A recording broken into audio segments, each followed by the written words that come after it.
नमस्कार दोस्तों, स्वागत है आप सभी का। आज के वीडियो में हम घटना चक्र का 2020 का वार्षिक संकलन देखेंगे करंट क्यूज के टू द अप्रोच के साथ। यह काफ़ी अच्छा बुक आया है।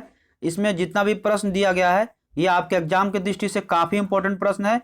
पूरे वीडियो को देखिए। अगर आप किसी भी गवर्नमेंट एग्जाम की तैयारी कर रहे हैं तो आपके लिए करंट अफेयर काफ़ी इंपॉर्टेंट है। हर एक एग्जाम में करंट अफेयर से प्रश्न निश्चित पूछा जा रहा है, तो वीडियो को लास्ट तक देखिए। पहले इसमें राष्ट्रीय भाग को बताऊंगा, उसके बाद अंतर्राष्ट्रीय को बताऊंगा। पहला क्वेश्चन है, 8 मई 2020 को भारत सरकार द्वारा लिपुलेख धारचूला मार्ग का उद्घाटन किया गया।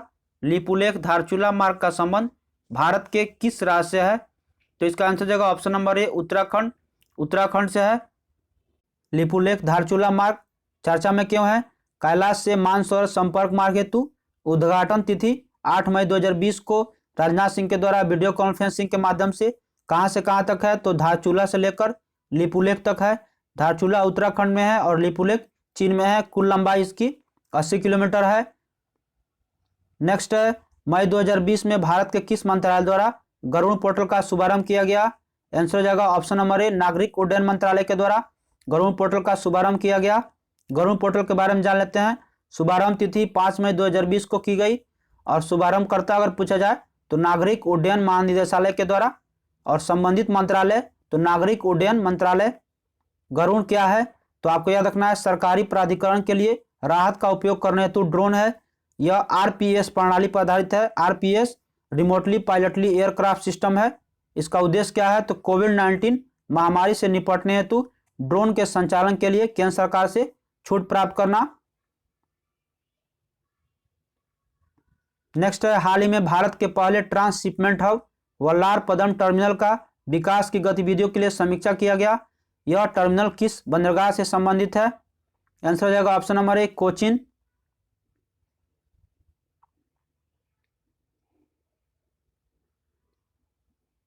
नेक्स्ट है, मई 2020 में भारत के किस केंद्र शासित प्रदेश ने नया डोमिसाइल सर्टिफिकेट प्रोसीजर रूल 2020 लागू किया है? आंसर हो जाएगा ऑप्शन नंबर ए, Jammu Kashmir. Domicile certificate procedure rule 2020 के बारे में जान लेते हैं। तिथि हुई लागू इसकी 18 मई 2020 को। संबंधित राज्य पूछा जाए तो आपको याद रखना है जम्मू कश्मीर। और इसकी जारी करने हेतु निर्धारित समय दिया गया था 15 दिन। इसका उद्देश्य क्या है? तो स्थानीय नागरिक प्रमाण पत्र पीआरसी की जगह डोमिसाइल सर्टिफिकेट को जारी करना। नेक्स्ट है, मई 2020 में भारत के किस राज्य ने 800 किलोमीटर सड़कों को हार्बल सड़कों के रूप में विकसित किया है? आंसर हो जाएगा option number D, Uttar Pradesh. आइए जान लेते हैं हार्बल सड़कों के विकास की घोषणा के बारे में। कब किया गया? 28 मई 2020 को। किस राज्य के द्वारा? तो आपको याद रखना है उत्तर प्रदेश के द्वारा। घोषणाकर्ता कौन थे? तो केशव प्रसाद मौर्य, उत्तर प्रदेश के उप मुख्यमंत्री। सड़कों की कुल लंबाई कितना है? तो 800 किलोमीटर है। और इसकी विशेषता क्या है? इन हर्बल सड़कों को दोनों तरफ औषधीय और हर्बल पेड़ लगे होंगे और लोक निर्माण विभाग पीडब्ल्यूडी द्वारा इन सड़कों पर वर्षा जल संचयन प्रणाली की व्यवस्था की जाएगी।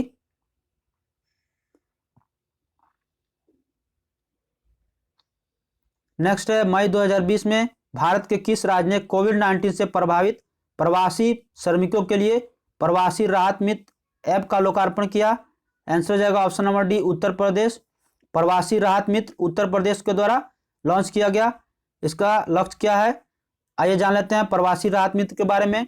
एक ऐसा ऐप है जिसमें प्रवासी कामगारों से जुड़ी समान जानकारी को सूचीबद्ध की जाएगी और इसकी तिथि लॉन्च की गई 8 मई 2020 को उत्तर प्रदेश के द्वारा। इसका उद्देश्य क्या है? तो जितना भी प्रवासी श्रमिकों को सरकारी रोजगार नहीं मिला है तो उनको लाभ प्रदान करना। इसकी विशेषता यह है कि इस ऐप को राजस्व विभाग द्वारा संयुक्त राष्ट्र विकास कार्यक्रम यानी यूएनडीपी के सहयोग से विकसित किया गया है।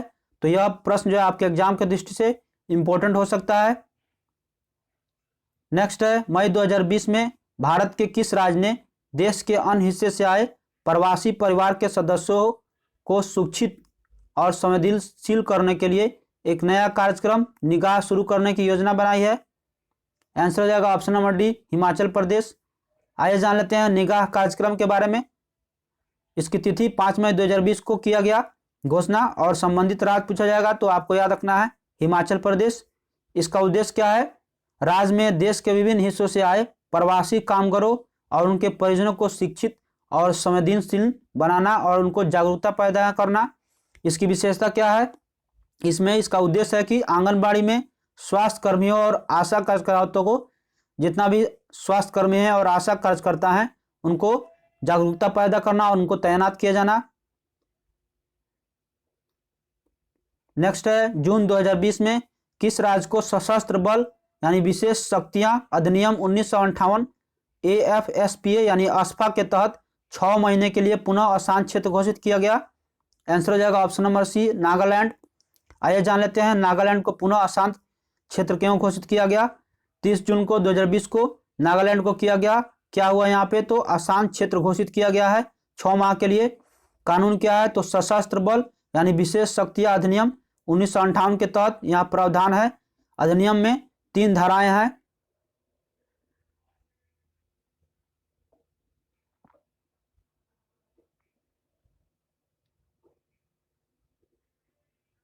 नेक्स्ट है, केंद्रीय समुद्री मत्स्यिकी अनुसंधान संस्थान CMFRI द्वारा जारी एक रिपोर्ट के अनुसार वर्ष 2019 में भारत के समुद्री मछली उत्पादन में कौन सा राज्य मात्रा के आधार पर सबसे शीर्ष पर है?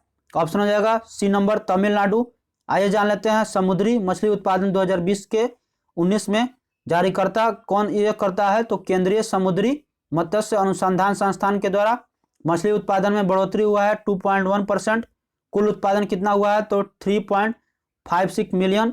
और मछली उत्पादक राज्य पूछा जाएगा तो याद रखना है आपको तमिलनाडु, दूसरा राज्य गुजरात और तीसरा जो है सर्वाधिक केरल किया है। नेक्स्ट है, जुलाई 2020 में केंद्रीय आवास और शहरी कार्य मंत्रालय द्वारा स्वच्छ सर्वेक्षण 2021 के तहत नए पुरस्कार की घोषणा की गई। इसका आंसर हो जाएगा ऑप्शन नंबर ए, प्रेरक और सम्मान में।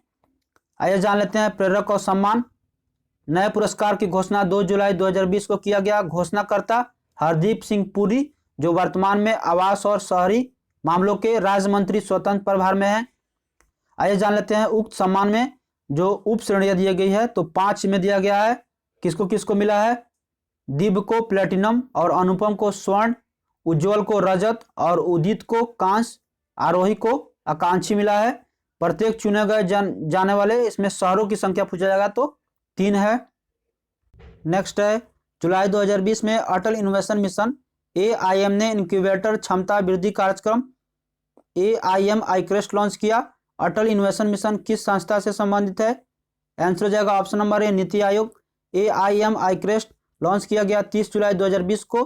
किसके द्वारा? तो अटल इनोवेशन मिशन के द्वारा। किसके अंतर्गत? नीति आयोग के अंतर्गत।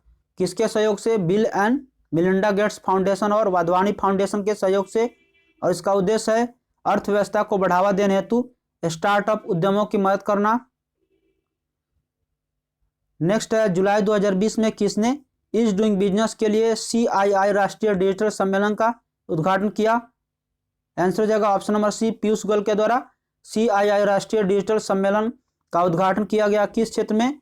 तो इज डूइंग बिजनेस के क्षेत्र में, जो वर्तमान में वाणिज्य और उद्योग मंत्री हैं पीयूष गोयल। इसका लक्ष्य है आत्मनिर्भर भारत के लिए व्यापार में आसानी और उद्देश्य निवेश संबंधी निर्णय के लिए एकल खिड़की। विशेषता है अगले 5 वर्षों में देश को ऑप्टिकल फाइबर से कवर किया जाएगा। और इसका महत्व कोविड-19 महामारी से उत्पन्न जितना भी आर्थिक नुकसान हुआ है उसकी भरपाई CII confederation of Indian industry, भारतीय उद्योग संघ। नेक्स्ट है, 25 जून 2020 को पेट्रोलियम एवं प्राकृतिक गैस और इस्पात मंत्री धर्मेंद्र प्रधान ने कहां पर इंडियन ऑयल द्वारा स्थापित उत्पाद अनुप्रयोग और विकास केंद्र PADC का उद्घाटन किया? आंसर हो जाएगा option number B, Paradip, Orissa में उत्पाद अनुप्रयोग और विकास केंद्र PADC का उद्घाटन 25 जून 2020 को पेट्रोलियम एवं प्राकृतिक गैस और इस्पात मंत्री धर्मेंद्र प्रधान ने किया। यह केंद्र पारादीप में उड़ीसा में स्थित है और इसकी स्थापना इंडियन ऑयल ने 43 करोड़ रुपए की लागत से की है। PADC में 4 प्रयोगशालाएं स्थापित है, आपको जान लेना चाहिए। Polymer processing lab, analytical testing lab, chemical analysis lab और कैरेक्टराइजेशन लैब। इसकी मान्यता केंद्र से प्राप्त है। भारत सरकार के विज्ञान और प्रौद्योगिकी मंत्रालय के तहत वैज्ञानिक और औद्योगिक अनुसंधान विभाग DSIR द्वारा एक अनुसंधान केंद्र के रूप में इसकी मान्यता है।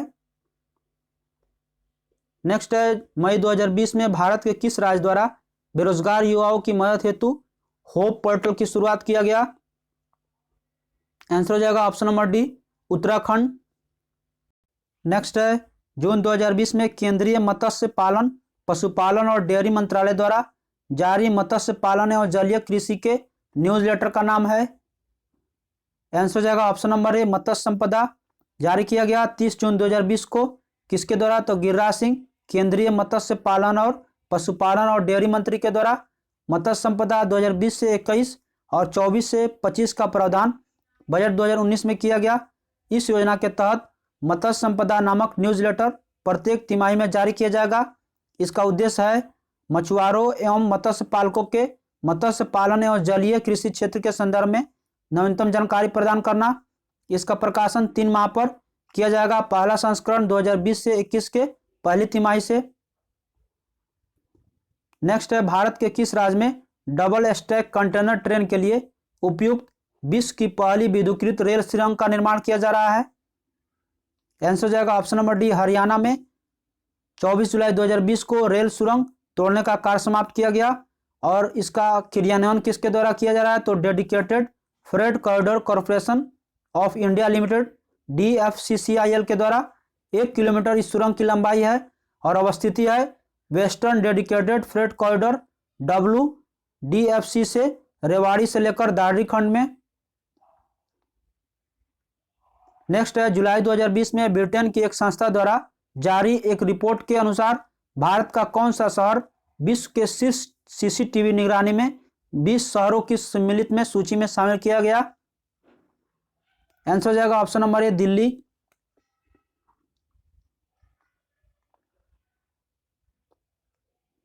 नेक्स्ट है मई 2020 में भारत सरकार के आवास एवं शहरी कार्य मंत्रालय द्वारा जारी रिपोर्ट के अनुसार देश में 5 स्टार रेटिंग वाले शहरों की संख्या कितनी है?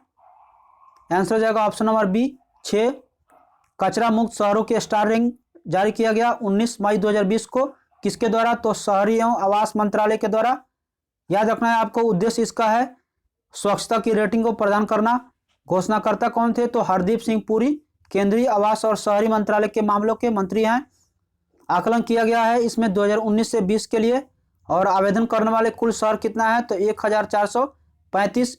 आइए जान लेते हैं 5 स्टार वाले रेटिंग कितना है। तो 6 शहर है, अंबिकापुर, राजकोट, सूरत, मैसूर, इंदौर और नवी मुंबई। 1 स्टार वाले 70 शहर हैं। और 3 स्टार वाले कितना है? तो 65 शहर है। नेक्स्ट है मई 2020 में प्रधानमंत्री ग्राम सड़क योजना के तीसरे चरण का विस्तार किया गया। प्रधानमंत्री ग्राम सड़क योजना की शुरुआत किस वर्ष की गई थी? आंसर हो जाएगा ऑप्शन नंबर ए, वर्ष 2000 ईस्वी में प्रधानमंत्री ग्राम सड़क योजना की शुरुआत की गई थी और इसका विस्तार मई 2020 में किया गया है। तो आइए जानते हैं प्रधानमंत्री ग्राम सड़क योजना के विस्तार के बारे में।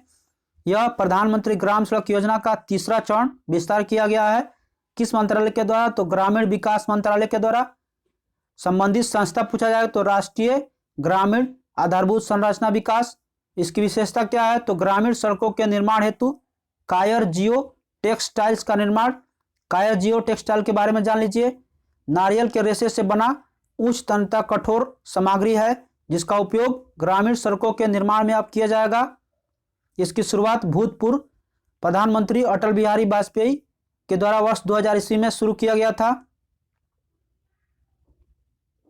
नेक्स्ट है 12 मई 2020 को देश में आत्मनिर्भर भारत का शुभारंभ किसके द्वारा किया गया? इसका आंसर हो जाएगा ऑप्शन नंबर डी, शुभारंभ किया गया आत्मनिर्भर भारत। कब? तो 12 मई 2020 को प्रधानमंत्री नरेंद्र मोदी के द्वारा। इसका उद्देश्य क्या है? देश की आत्मनिर्भरता पर विशेष रूप से ध्यान देने हेतु आवश्यक कदम उठाना। इसमें कुल विशेष पैकेज जो है 20 लाख करोड़ रुपए की घोषणा की गई। आत्मनिर्भर भारत हेतु 5 स्तंभ याद रखना है आपको। और संरचना, अर्थव्यवस्था, प्रणाली, मांग और जीवंत सांख्यिकी 5 स्तंभ इसमें। नेक्स्ट है मई 2020 में खुदरा विक्रेताओं को एंड टू एंड सेवाएं प्रदान करने के लिए एक ई-कॉमर्स मंच प्रदान किया गया जिसका नाम है, आंसर हो जाएगा ऑप्शन नंबर बी, भारत बाजार। भारत बाजार क्या है? एक राष्ट्रीय ई कॉमर्स मार्केट प्लेस है। इसकी घोषणा अखिल भारतीय व्यापारी परिसंघ CAIT के द्वारा किया गया। इसका उद्देश्य क्या है, तो ई प्लेटफॉर्म के तहत 95% खुदरा व्यापारियों को मंच प्रदान करना, राष्ट्रीय मार्केट प्लेस खुदरा व्यापारियों को एंड टू एंड सेवाएं प्रदान करने के लिए विभिन्न प्रौद्योगिकी कंपनियों की क्षमताओं को एकीकृत किया गया है और इसके तहत वर्ष 2020 के अंत तक लगभग 1 करोड़ खुदरा व्यापारियों को जोड़ा जाएगा।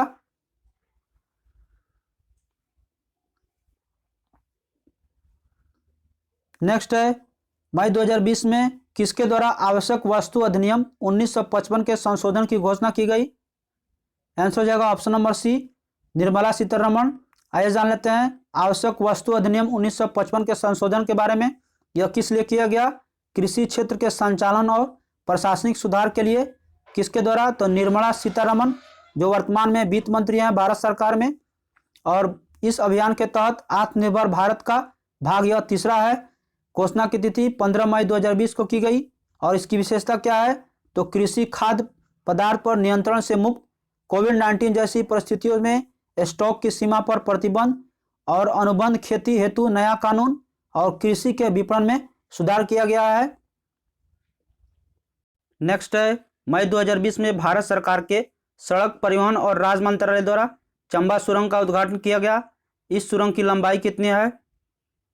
आंसर हो जाएगा option number D, 440 meter. Chamba सुरंग की लंबाई 440 मीटर है। उद्घाटन तिथि किया गया 26 मई 2020 को वीडियो कॉन्फ्रेंसिंग के माध्यम से। किसके द्वारा? तो नितिन गडकरी, केंद्रीय सड़क परिवहन और राज मंत्री के द्वारा। संबंधित मंत्रालय पूछा जाएगा तो याद रखना है सड़क परिवहन और राज मंत्रालय के द्वारा। निर्माणकर्ता सीमा सड़क संगठन BRO के तहत शिवालिक टीम द्वारा।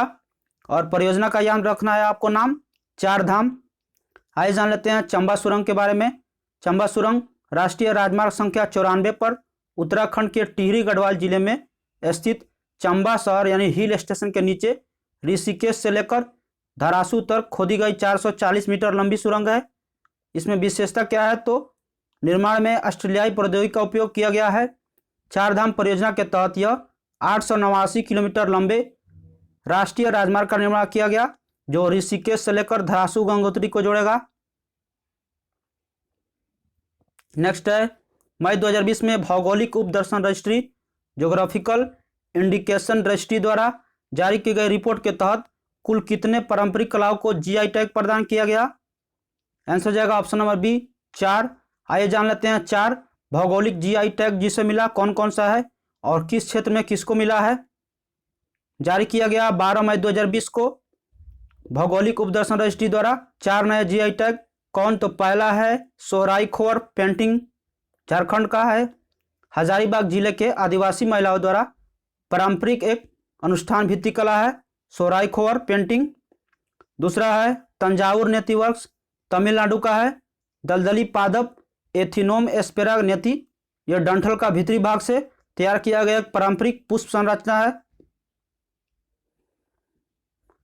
तीसरा है अरुम्बापुर की लकड़ी से नक्काशी, तमिलनाडु का, यह नीम, शीशम और आम की लकड़ी से तैयार की जाती है। चौथा है तेलिया रुमाल, तेलंगाना का, लाल, काला और सफेद रंगों से हस्त निर्मित विभिन्न डिजाइनों से यह सूती कपड़े से निर्मित है तेलिया रुमाल। तो 4 भौगोलिक GI टैग मिला है। नेक्स्ट है 26 जून 2020 को अंतर्राष्ट्रीय मादक पदार्थ सेवन और तस्करी निरोध दिवस के अवसर पर केंद्रीय सामाजिक न्याय एवं अधिकारिता राज्य मंत्री रतनलाल कटारिया ने कितने सबसे अधिक प्रभावित जिलों के लिए नशा मुक्त भारत वार्षिक कार्ययोजना 2020 से 21 के लिए शुभारंभ किया है? आंसर हो जाएगा ऑप्शन नंबर सी, 272। आइए जान लेते हैं नशा मुक्त भारत वार्षिक कार्ययोजना 2020 से 21 के शुभारंभ के बारे में।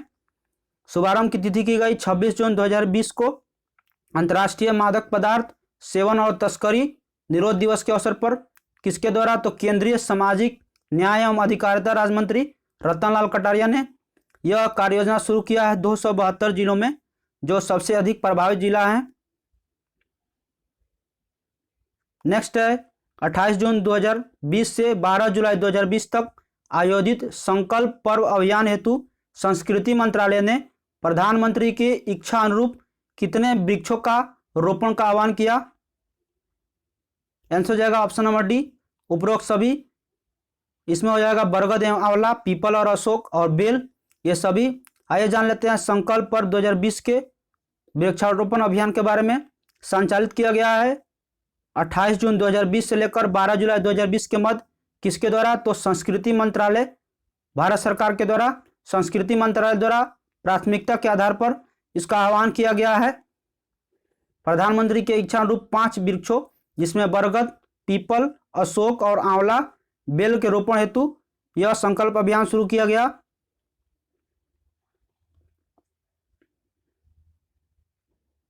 नेक्स्ट है 29 जून 2020 को भारत सरकार के कितने चाइनीज ऐप्स पर प्रतिबंध लगाने की घोषणा की गई? आंसर हो जाएगा ऑप्शन नंबर सी 59। भारत सरकार द्वारा चाइनीज ऐप्स का प्रतिबंध पर आइए जान लेते हैं। पहली बार प्रतिबंध लगाया था 29 जून 2020 को 59 चाइनीज ऐप में टिकटॉक सहित यूसी ब्राउजर, वीवैट, हेलो और अन्य चाइनीज ऐप को किया गया। दूसरी बार 47 ऐप्स को, और वर्तमान में कुल प्रतिबंधित जो है 106 चाइनीज ऐप है। प्रतिबंध लगाया गया किसके द्वारा? तो सूचना प्रौद्योगिकी अधिनियम धारा 69A के तहत प्रतिबंध लगाने का कारण क्या है? तो देश की संप्रभुता, अखंडता और सूचना के लिए खतरा का दृष्टिगत है। प्रतिबंध लगाने की सिफारिश किसके द्वारा की गई थी? तो भारतीय साइबर अपराध समन्वय केंद्र ने। नेक्स्ट है हाल ही में पृथ्वी विज्ञान मंत्रालय द्वारा जारी राष्ट्रीय विज्ञान प्रणाली में उत्कृष्टता के लिए लाइफ एक्सीलेंस पुरस्कार किसे प्रदान किया गया? आंसर हो जाएगा option number D professor Ashok Sahni को पृथ्वी विज्ञान उत्कृष्टता 2020 पुरस्कार जारीकर्ता याद रखना है आपको, पृथ्वी विज्ञान मंत्रालय द्वारा। और इसका उद्देश्य क्या है? तो पृथ्वी विज्ञान के क्षेत्र में प्रतिष्ठित वैज्ञानिकों और इंजीनियरों के द्वारा किए गए वैज्ञानिक योगदान में मान्यता और प्रोत्साहन देना। पुरस्कार जो है विभिन्न श्रेणियों में प्रदान किया गया है। Life excellence award professor Ashok Sahni को प्रदान किया गया। महासागर विज्ञान और प्रौद्योगिकी के लिए राष्ट्रीय पुरस्कार डॉक्टर VVS शर्मा और डॉक्टर M रविचंद्रन को दिया गया। वायुमंडलीय विज्ञान और प्रौद्योगिकी के लिए राष्ट्रीय पुरस्कार डॉक्टर S सुरेश बाबू को किया गया। और जियो साइंस और टेक्नोलॉजी के लिए राष्ट्रीय पुरस्कार NY चलवती राव को प्रदान किया गया। महासागर प्रौद्योगिकी के लिए राष्ट्रीय पुरस्कार डॉक्टर M आत्मानंद को मिला। महिला वैज्ञानिक के लिए अन्नामणि पुरस्कार लिदिता DS खंडपकर को मिला। और young research award IIT Kanpur के डॉक्टर इंद्रशेखर सेन तथा अरविंद सिंह को प्रदान किया गया। नेक्स्ट है हाल ही में जारी नई शिक्षा नीति किस शिक्षा नीति को प्रतिस्थापित करेगा? आंसर हो जाएगा ऑप्शन नंबर सी शिक्षा नीति 1986। नई शिक्षा नीति 2020 के बारे में जान लेते हैं। जारीकर्ता संस्थान कौन था? तो मानव संसाधन विकास मंत्रालय भारत सरकार के द्वारा। और इसके अध्यक्ष कौन थे? तो डॉक्टर के कस्तूरी रंगन जो पूर्व इसरो प्रमुख रहे हैं। यह प्रतिस्थापित करेगा राष्ट्रीय शिक्षा नीति 1986 के दूसरे नीति को। प्रथम नीति जो है राष्ट्रीय शिक्षा नीति 1968 में लागू किया गया था, जिसके कुछ प्रमुख बिंदु दिया गया नई शिक्षा नीति को। तो इसको आपको याद रखना है जो आपके एग्जाम में पूछे जाएंगे। तो आइए जान लेते हैं। शिक्षा नीति पर सार्वजनिक व्यय को बढ़ाकर 6% के बराबर करना होगा, जो वर्तमान में है तो 4.43% है। मानव विकास मंत्रालय का नाम शिक्षा मंत्रालय किया गया। 2030 तक स्कूलों में 100% नामांकन का लक्ष्य निर्धारित है। और 2035 तक शिक्षा नीति में पंजीकरण 50% करना होगा, जो वर्तमान में कितना है तो 28.3% है। स्कूल में बोर्ड की जगह अब सेमेस्टर वार्षिक जो परीक्षा होता था उसके स्थान पर अब सेमेस्टर आधारित होगी। नई शिक्षा नीति में B.Ed के 4 वर्षीय इंटीग्रेटेड कोर्स और 2 वर्षीय और 1 वर्षीय ये जितना भी कोर्स है 2030 के पश्चात इंटीग्रेटेड कोर्स 4 वर्षीय वाले ही स्कूलों में आप पढ़ा सकेंगे। उच्च शिक्षा हेतु शोध संस्कृति को बढ़ावा देने हेतु नेशनल रिसर्च फाउंडेशन का गठन किया जाएगा। एकेडमिक बैंक ऑफ क्रेडिट की स्थापना होगी, जो शिक्षा के पश्चात नौकरी देने हेतु लाभदायक होगी। और विश्व के 100 शीर्ष अंतर्राष्ट्रीय स्तर वाले संस्थानों को भारत में कैंपस खोलने की अनुमति दी जाएगी। तो ये सभी नई शिक्षा नीति में लागू किया गया है।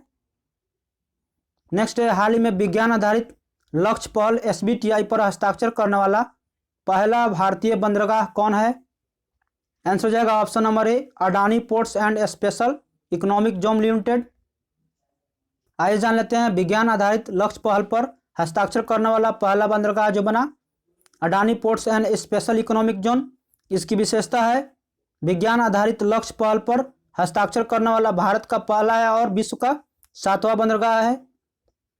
विज्ञान आधारित लक्ष्य पहल यह संयुक्त राष्ट्र ग्लोबल कैंपेक्ट और वर्ल्ड रिसर्च इंस्टीट्यूट यानी WRI और world wide for nature WWF के बीच एक सहयोग है। इसके द्वारा कंपनियों को विज्ञान आधारित कार्बन उत्सर्जन में कमी लाने में सहयोग करेगा। नेक्स्ट है, हाल ही में जारी नई शिक्षा नीति के द्वारा मानव संसाधन विकास मंत्रालय को नाम अब क्या दिया गया है? आंसर हो जाएगा ऑप्शन नंबर सी, शिक्षा मंत्रालय। नई शिक्षा नीति 2020 लागू की गई 29 जुलाई 2020 को। अब इसका नाम बदल करके शिक्षा मंत्रालय रखा गया। इसमें विशेषता क्या है? तो 1985 में तत्कालीन प्रधानमंत्री राजीव गांधी के कार्यकाल में शिक्षा मंत्री को मानव संसाधन मंत्री बनाया गया था। नई शिक्षा नीति में फाउंडेशन में इसके अंतर्गत बच्चे को पहले 3 वर्ष की स्कूलिंग तथा पहली व दूसरी कक्षा की पढ़ाई होगी। 3 से 8 वर्ष की आयु तक बच्चे को इसमें कवर किया जाएगा। प्राथमिक में दूसरे वर्ग में चौथी तथा 5वीं की पढ़ाई होगी, जिसमें प्रयोग के माध्यम से विज्ञान, गणित, कला इत्यादि विषयों को पढ़ाया जाएगा।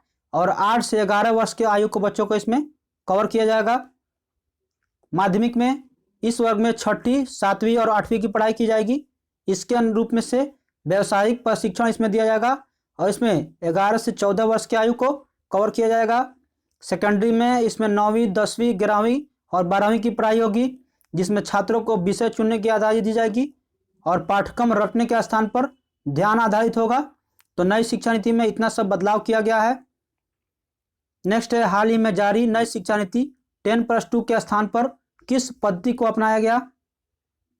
आंसर हो जाएगा ऑप्शन नंबर बी, 5+3+3+4 व्यवस्था को अपनाया गया है।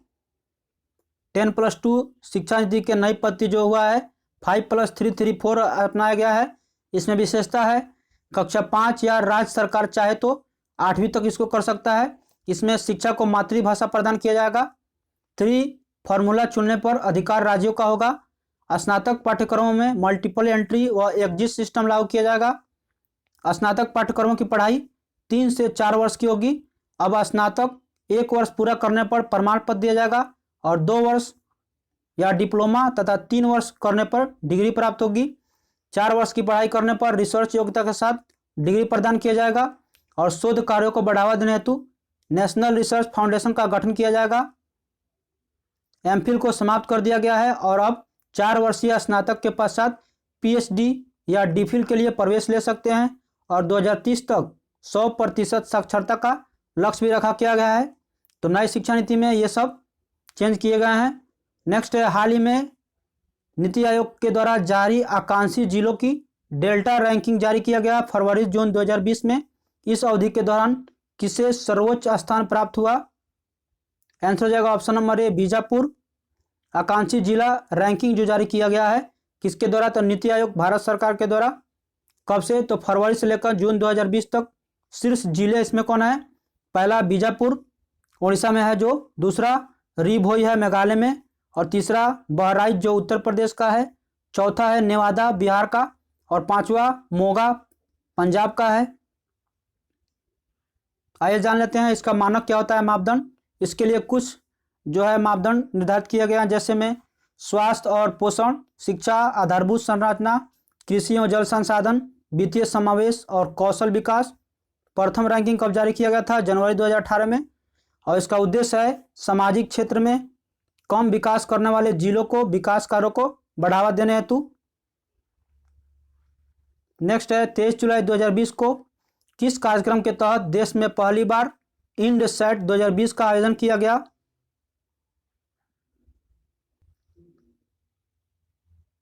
इसका आंसर हो जाएगा option number A, study in India कार्यक्रम। आइए जान लेते हैं स्टडी इन इंडिया कार्यक्रम जो जारी किया गया तो कब, किसके द्वारा? 23 जुलाई 2020 को। इंडसैट प्रथम इंडियन स्कॉलिस्ट असेसमेंट टेस्ट 2020 इंडसैट 2020 परीक्षा Nepal, Ethiopia, Bangladesh, Bhutan, Uganda, Tanzania, Rwanda, Sri Lanka ये सभी देश के द्वारा ऑनलाइन आवेदन जो परीक्षा होता है NTA के द्वारा, इन सभी को भाग लिया गया इसमें छात्रों को। यह कार्यक्रम द स्टडी इन इंडिया है और द स्टडी इन इंडिया मानव संसाधन विकास मंत्रालय के द्वारा शुरू किया गया एक कार्यक्रम है, जिसके तहत विदेशी छात्र भारत में 116 चुनिंदा उच्च शिक्षा संस्थानों में स्नातक और स्नातकोत्तर की पढ़ाई में दाखिला ले सकते हैं। नेक्स्ट है, जुलाई 2020 में भारत के किस राज्य में विश्व स्तरीय अत्याधुनिक शहद परीक्षण प्रयोगशाला का शुभारंभ किया गया? आंसर हो जाएगा ऑप्शन नंबर बी, गुजरात। अत्याधुनिक शहद परीक्षण का प्रयोगशाला गुजरात में नरेंद्र सिंह तोमर के द्वारा किया गया, जो वर्तमान में केंद्रीय कृषि और कल्याण मंत्री है। गुजरात के आणंद जिले में संबंधित मिशन क्या है? तो एकीकृत बागवानी विकास मिशन और राष्ट्रीय मधुमक्खी पालन मिशन के तहत स्थापनकर्ता राष्ट्रीय मधुमक्खी बोर्ड के सहयोग से राष्ट्रीय विकास बोर्ड के द्वारा इसका उद्देश्य है तो किसानों को शहद उत्पादन हेतु विपणन के लिए प्रोत्साहन करना और मीठी क्रांति लाया। नेक्स्ट है, जुलाई 2020 में किस राज्य सरकार द्वारा गोधन न्याय योजना शुभारंभ किया गया? आंसर हो जाएगा option number C, Chhattisgarh. Chhattisgarh के द्वारा गोधन न्याय योजना शुरुआत किया गया है। आइए जान लेते हैं गोधन न्याय योजना के बारे में। किसके द्वारा किया गया? तो छत्तीसगढ़ के मुख्यमंत्री भूपेश बघेल के द्वारा। इसका उद्देश्य है पशुपालन को लाभकारी बनाना और राज्य में जैविक कृषि को प्रोत्साहन देना। प्रावधान किया गया है राज्य सरकार द्वारा वर्मी कंपोस्ट के उत्पादन हेतु 2 रुपये प्रति किलो की दर से गोबर खरीद पर। नेक्स्ट है, 13 मार्च 2020 तक भारत में रूफ टॉप पर सौर ऊर्जा संयंत्रों की क्षमता कितनी होगी? आंसर हो जाएगा ऑप्शन नंबर ए, 1922 मेगावाट। रूफ टॉप सौर संयंत्र की क्षमता कितना होगा? तो 1922 मेगावाट हो गई है। इसका लागत कितना था? तो 1874.39 करोड़ रुपया। नेक्स्ट है, मार्च 2020 में राष्ट्रपति द्वारा किस पूर्व मुख्य न्यायाधीश को राज्यसभा के लिए मनोनीत किया गया? आंसर हो जाएगा option number B, Ranjan Gogoi. Ranjan Gogoi को 16 मार्च 2020 को मनोनीत किया गया और पदभार किए 19 मार्च को। मुख्य न्यायाधीश थे 3 अक्टूबर 2018 में, जो 46वें न्यायाधीश थे। राज्यसभा सदस्य हेतु संवैधानिक प्रावधान क्या है? तो संविधान के अनुच्छेद 83 के तहत राष्ट्रपति 12 सदस्य को मनोनीत करते हैं राज्यसभा हेतु। राज्यसभा के लिए सदस्यों का मनोनयन किस क्षेत्र में होता है? तो कला, साहित्य, विज्ञान, समाज सेवा और सहकारिता में विशेष अनुभव या ज्ञान रखने वाले व्यक्तियों को राज्यसभा द्वारा मनोनीत किया जाता है राष्ट्रपति के द्वारा। पूर्वोत्तर क्षेत्र से भारत के पहले मुख्य न्यायाधीश थे ये, और 9 नवंबर 2019 को राम मंदिर विवाद पर ऐतिहासिक फैसला इन्होंने दिया था। नेक्स्ट है, जुलाई 2020 में किस केंद्रीय मंत्री ने डिजिटल इंडिया के एक और कदम के रूप में national transit pass system NTPS का प्रायोगिक शुभारंभ किया है? आंसर हो जाएगा ऑप्शन नंबर ए, Prakash Javadekar. National transit pass system का शुभारंभ प्रकाश जावड़ेकर केंद्रीय पर्यावरण, वन और जलवायु परिवर्तन मंत्री के द्वारा किया गया। इसका उद्देश्य क्या है? तो वन उत्पाद में बाधा रहित आवागमन को सुगम बनाना। मध्य प्रदेश और तेलंगाना राज्य से इसकी शुरुआत की गई। नेक्स्ट है, दिव्य कला शक्ति कार्यक्रम का संबंध जो है समाज के किस वर्ग से है? आंसर हो जाएगा ऑप्शन नंबर सी, दिव्यांगजन। दिव्य कला शक्ति अक्षमताओं और क्षमताओं के प्रदर्शन हेतु 12 मार्च 2020 को आयोजन किया गया। कहाँ पे? आयोजन स्थल कलाइवनार आरंगम, चेन्नई, तमिलनाडु। इन स्थल पर इसका आयोजन किया गया। किसके द्वारा? तो राष्ट्रीय बहुदिव्यांग जन सशक्तिकरण संस्थान चेन्नई और दिव्यांग जन सशक्तिकरण विभाग, सामाजिक न्याय और आधिकारिक मंत्रालय के सहयोग से इसका आयोजन किया गया। इसका उद्देश्य क्या है? तो कला, संगीत और नृत्य, कलाबाजी इत्यादि क्षेत्रों में दिव्यांग जनों के अच्छा प्रदर्शन हेतु इसका मंच प्रदान करना। नेक्स्ट है, बाल एवं महिला विकास मंत्रालय द्वारा लैंगिक अपराधों से बालकों का संरक्षण नियम 2020 देश में कब तक लागू किया जाएगा? आंसर हो जाएगा ऑप्शन नंबर बी, 9 मार्च 2020 तक। लैंगिक अपराध से बालकों का संरक्षण नियम 2020 9 मार्च 2020 प्रायोजक किया गया महिला एवं बाल विकास मंत्रालय भारत सरकार के द्वारा। इसका प्रावधान क्या है? तो केंद्र और राज्य के स्तर पर आयु सम्मत शैक्षणिक, सामाजिक और पाठ्यक्रम तैयार करना इसका कुछ प्रमुख बिंदु है। आइए जान लेते हैं। शैक्षिक सामाजिक के माध्यम से बच्चों में होने वाले लैंगिक अपराधों को रोकथाम के लिए चाइल्ड हेल्पलाइन नंबर को बढ़ावा देना। इसमें 1098 नंबर जारी किया गया है। चाइल्ड पोर्नोग्राफी से जुड़े प्रावधानों पर कठोरता और राज्य सरकार द्वारा बाल उत्पीड़न के लिए खिलाफ शून्य सहिष्णुता पर आधारित बाल संरक्षण बढ़ाने का नियम और बच्चे को 30 दिन के लिए मुआवजा का भुगतान भी इसमें किया गया है। नेक्स्ट है, मार्च 2020 में किस राज्य द्वारा लोक तथा निजी संपत्ति क्षति वसूली के लिए अध्यादेश 2020 को अनुमोदित किया गया? आंसर हो जाएगा option number D Uttar Pradesh.